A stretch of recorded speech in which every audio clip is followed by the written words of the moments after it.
மாண்புமிகு முதலமைச்சரின் 72ஆம் பிறந்த நாளை முன்வைத்து ஒரு வாழ்த்துக் கவிதை. வைரமுத்து.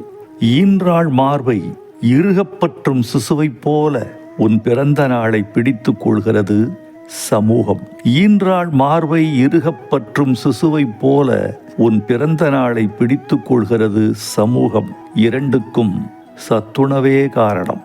உனது அஸ்திவாரத்தை அசைக்க முடியாது எந்த சுனாமியும். 50 ஆண்டு அடித்தளத்தில் எழுப்பப்பட்ட கடைசி பெருந்தலைவன் நீதான். உன் திராவிட மாடல் இன்று தேசத்தின் தேடல்.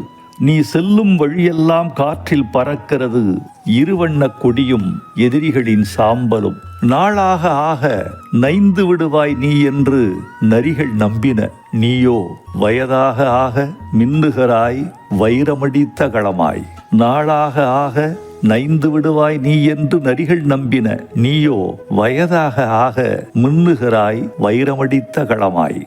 செப்பியதெல்லாம் செயலாகிவிட்டதால் புதிய வாக்குறுதிகளை தயாரிக்கிறது அறிவாலயம். வழக்கமாய் உன் தேர்தல் அறிக்கையை எட்டி எட்டி பார்க்கும் ஏழை வர்க்கம் இப்போதெல்லாம் ஒன்றிய மாநிலங்களே பார்க்கின்றன உற்று உற்று. அடுத்த முறை நீ நினைவகம் சென்றால் அதிசயம் காண்பாய். அண்ணா எழுந்து வந்து உன்னோடு கைகுலுக்குவார் இருமொழி கொள்கையின் இரும்பு பிடிக்கு.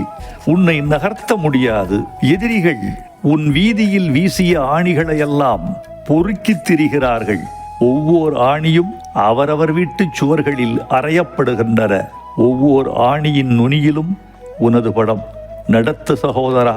எந்த நிதி வந்தால் என்ன, எந்த நிதி போனால் என்ன, கையோடு எப்போதும் கருணாநிதி இருக்கும் பொழுது, உதயநிதி ஜெயிக்கும் பொழுது